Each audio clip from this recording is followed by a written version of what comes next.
I see a lot of questions being asked about lighting for your videos, and I get it, this can feel totally overwhelming. So in this video, I'm going to really simplify things for you. Let's go.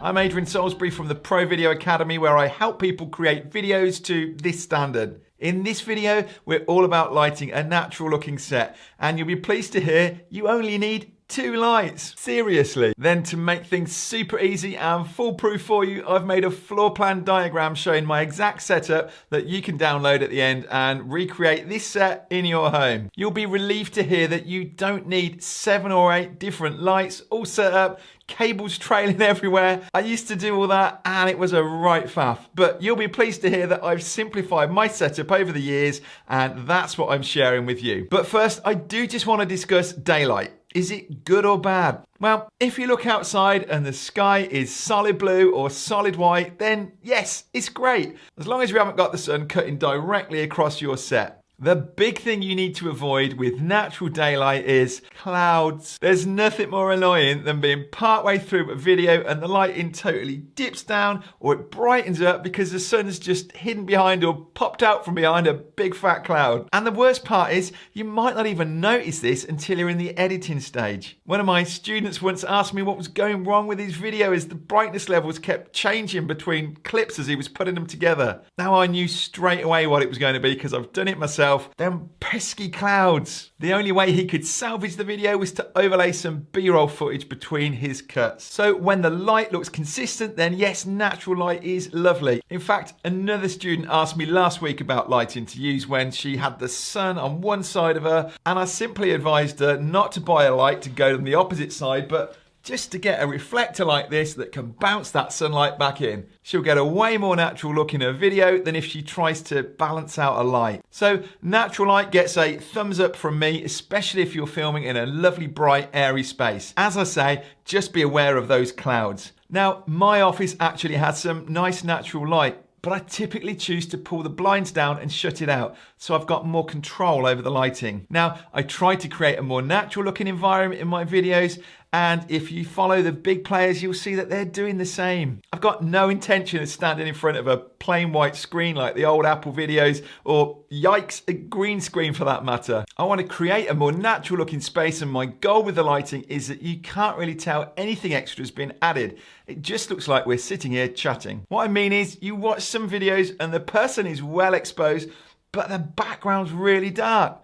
Or to get the background lightened up, they end up really overexposed. That's not natural looking lighting. I am exposed the same as my background, and there are no obvious shadows either. So before looking at any video lighting, how bright is your room? Could you comfortably sit and read or work in this light? If not, then I suggest the space is too dark for you to film in. And the first thing to sort is brightening up the ambient room lighting, which could simply mean replacing bulbs in your light fittings for brighter ones. I've got recessed spotlights above me in the ceiling, and they do a great job for lighting my room. So anything I add is simply complementing that. This was an issue when I used to use those big soft boxes with their daylight bulbs that never quite matched in with the lights that I've got in the room here. And often I'd end up with like an orangey tint on the top of my head. And I see it all the time in videos from guys who should know better, where different colours are being mixed from room light, window light, and then their video lights. But worry not, my new lights have fixed that. How come? Well, I can adjust the colour temperature on these lights from the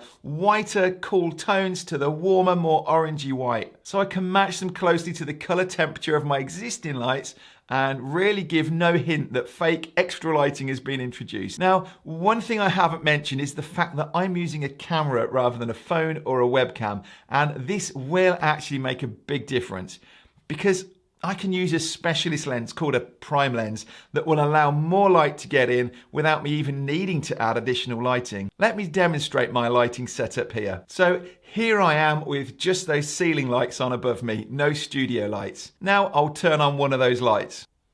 And now let's add in the second one.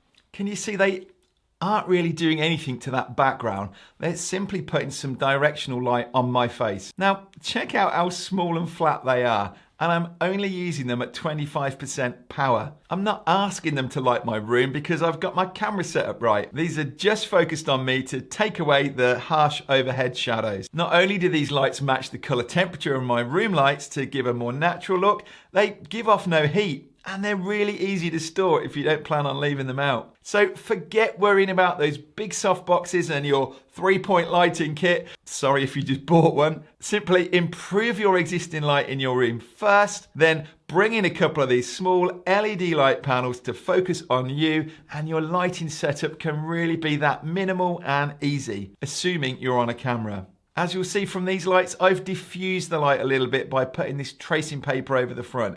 It just softens it out and takes away even more of the shadowing. But that's something you could grab in any craft store, or actually there are diffusers that you can buy to put over the front. The only downside is that this is one less excuse for you to actually start recording some videos. So this is me in my office studio, and you'll hopefully agree it works really well and it's not scary at all. My goal here is not to try to sell you these lights, but rather to put you at ease and tell you that lighting doesn't have to be complicated. So here's the ones I've got. They're not always available. This is another make that I recommend. They're cheaper, but they don't have the same displays telling you the temperature. These ones I bought and hated, so avoid these. And these ones I saw at an exhibition last weekend and was really impressed with them, so I'm going to be buying a set soon to test out. The thing you're looking for is that they have a variable color temperature. And by all means, if you see a light that I haven't mentioned and you want to ask my opinion, let me know in the comments and I'll get back to you. Now, I know I'll get questions asking what distance the light should be at and what angles, etc. So I've made a diagram of my setup here, and you can download that from the link in the description below. So has that been helpful? Please give me some feedback in the comments. I love hearing from you. And if you've got further questions, then pop them there too, and I will get back to you. And of course, a nice big thumbs up would be very much appreciated. Plus, if you haven't already subscribed, please do so, as there are loads more videos on here and even more in the pipeline. Bye for now.